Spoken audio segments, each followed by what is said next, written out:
تاریخی مقامات جو چنیوٹ کے حسن میں اضافہ کرتے ہیں ان میں سے ایک عمر حیات کا محل ہے جو چنیوٹ شہر کی خوبصورتی کو چار چاند لگا دیتا ہے۔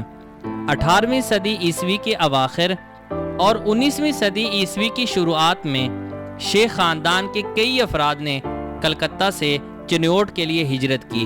شیخ عمر حیات جو کلکتہ کے ایک کامیاب تاجر تھے انہی افراد میں سے ایک تھے جنہوں نے ہجرت کر کے چنیوٹ کو اپنا مسکن بنایا تھا۔ شیخ عمر حیات نے اپنے بیٹے کے لیے ایک شاندار محل بنوانے کا فیصلہ کیا۔ چنانچہ عمر حیات نے 1926 کے اندر سید حسن شاہ کو اس شاندار عمارت بنانے پر مامور کیا۔ سید حسن شاہ کے ساتھ مختلف مقامات کے تعمیرات کے ماہر لوگ بھی شامل تھے جنہوں نے 10 سال تک اس کام کے لیے دن رات محنت کی۔ 1929 کے ایک مشہور اخبار میں لکھا تھا کہ شیخ عمر حیات کی بنائی گئی عمارت اپنے علاقے کی ایک شاندار عمارت ہے۔ اس دور کے اندر اس محل کی تعمیر کے لیے 4 لاکھ روپے کی رقم خرچ کی گئی تھی۔ تعمیر کا کام 1935 میں ختم ہوا۔ اسی سال اس کی تعمیر مکمل ہونے سے صرف 2 ماہ قبل شیخ عمر حیات کا انتقال ہو گیا۔ عمر حیات کا صرف ایک ہی بیٹا تھا جس کا نام گلزار محمد تھا۔ گلزار محمد نے 1938 کے اندر شادی کی۔ کہا جاتا ہے کہ شیخ گلزار محمد کی شادی کی تقریبات اسی محل کے اندر سجائی گئیں۔ شیخ گلزار محمد کی شادی کی تقریبات اتنے دھوم دھام سے منائی گئیں۔ چنیوٹ شہر کے قریب قریب واقع تمام پہاڑیوں پر ڈھول بجائے جاتے اور سارے شہر کو شادی میں شرکت کی دعوت دی جاتی تھی۔ ایک طرف تو شادی کی تقریبات پورے دھوم دھام سے منائی جا رہی تھی مگر قدرت کو کچھ اور ہی منظور تھا۔ کہا جاتا ہے کہ شیخ گلزار محمد اپنی شادی کے دوسرے دن اپنے کمرے کے اندر مردہ حالت میں پائے گئے۔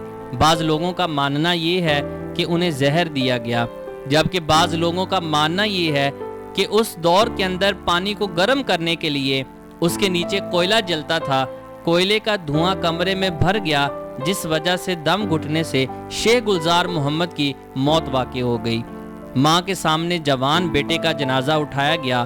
ماں سے پوچھا گیا کہ اس بیٹے کو کہاں دفن کیا جائے تو ماں کا ایک ہی جواب تھا کہ یہ عالی شان محل جو بیٹے کے مسکن کے لیے تعمیر کیا تھا وہ بیٹے کا مسکن تو نہ بن سکا مگر اس کا مدفن بنا دیا جائے، لہٰذا اسی محل کے ایک برآمدے کے اندر شیخ گلزار محمد کو سپرد خاک کر دیا گیا۔ جوان بیٹے کی موت کا صدمہ والدہ کو بھی زیادہ دیر تک زندہ نہ رکھ سکا، جلد ہی اپنے خالق حقیقی سے جا ملی۔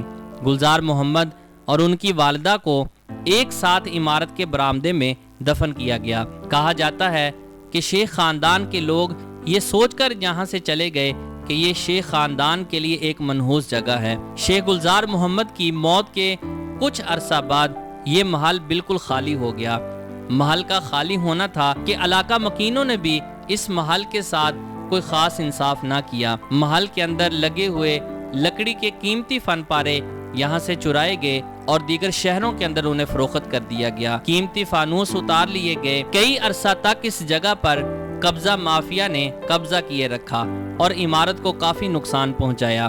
آہستہ آہستہ یہ محل اپنی تاریخی اہمیت ختم کر رہا تھا۔ ساری صورتحال کو دیکھتے ہوئے 1990 میں اس وقت کے جھنگ کے ڈپٹی کمشنر محمد اطہر طاہر نے اس عمارت کو اپنی حفاظت میں لیتے ہوئے یہاں سے ناجائز قبضہ ختم کیا اور از سر نو اس کی تعمیر کے لیے 17 لاکھ روپے خرچ کیے۔ اس عمارت کو لائبریری، ثقافتی مرکز اور ایک میوزیم ہونے کا درجہ دیا گیا۔